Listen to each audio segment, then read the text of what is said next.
Assalamualaikum warahmatullahi wabarakatuh. Perkenalkan, nama saya Fitriyanti.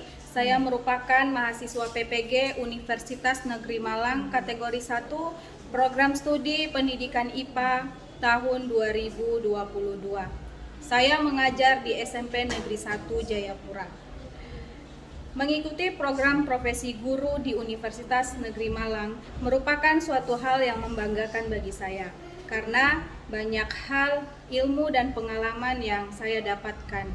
Pada kesempatan ini, saya akan berbagi praktek baik yang saya dapatkan ketika mengikuti program PPG ini. Berangkat dari permasalahan yang saya temukan di sekolah, yaitu kurangnya motivasi peserta didik dalam belajar, kurangnya aktivitas peserta didik dalam belajar, serta rendahnya kemampuan berpikir kritis peserta didik. Maka, guru perlu menciptakan suasana belajar yang menyenangkan, yang dapat meningkatkan aktivitas dan berpikir kritis peserta didik. Upaya yang dilakukan adalah dengan menerapkan model pembelajaran yang inovatif, pembelajaran yang berpusat pada peserta didik atau student center, di mana pada pembelajaran ini fungsi guru hanya sebagai fasilitator bagi penyediaan kebutuhan belajar peserta didik dalam upaya menyiapkan sumber belajar dan media pembelajaran. Perancangan model pembelajaran inovatif yang tepat serta terintegrasi dengan teknologi menjadi suatu alternatif dan solusi terbaik bagi guru untuk dapat memaksimalkan proses pembelajaran. Model pembelajaran yang inovatif diantaranya adalah model pembelajaran problem-based learning dan project-based learning. Saya menerapkan model pembelajaran project-based learning pada materi suhu dan problem-based learning pada materi laut.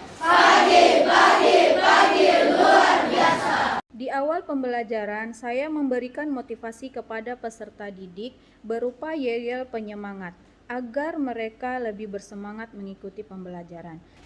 Selain itu, saya juga memberikan reward kepada peserta didik yang aktif dalam menjawab pertanyaan yang saya berikan. Sehingga dengan reward yang saya berikan tersebut, peserta didik diharapkan dapat lebih aktif mengikuti pembelajaran. Pada proses pembelajaran PJBL, peserta didik membuat suatu produk, yaitu termometer sederhana. Dengan pembuatan termometer sederhana, peserta didik dituntut untuk berliterasi, mencari informasi cara pembuatan termometer sederhana. Setelah itu, membuat rancangan termometer. Setelah membuat rancangan, peserta didik mengaplikasikan rancangan tersebut dalam bentuk proyek termometer sederhana mereka. Kemudian peserta didik menguji hasil dari termometernya dengan menentukan titik tetap atas dan titik tetap bawah. Kemudian peserta didik mengevaluasi pengalaman belajar mereka. Dari hasil pelaksanaan langkah-langkah pembelajaran, peserta didik lebih aktif dalam belajar sehingga aktivitas peserta didik meningkat. Dari pelaksanaan langkah-langkah pembelajaran, peserta didik lebih aktif dalam belajar, sehingga aktivitas peserta didik terlihat meningkat. Peserta didik juga dituntun untuk berpikir kritis dalam menyelesaikan produk termometer sederhana mereka. Pada pembelajaran PBL, peserta didik diberikan masalah bagaimana cara kalor itu berpindah. Peserta didik dalam kelompoknya melakukan praktikum untuk menganalisis proses perpindahan kalor.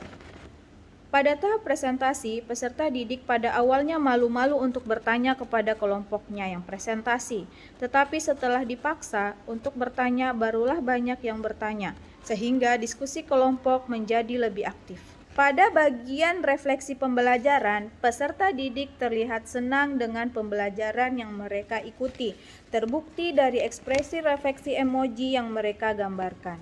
Demikian video praktek baik saya. Terima kasih sudah menyaksikan. Assalamualaikum warahmatullahi wabarakatuh.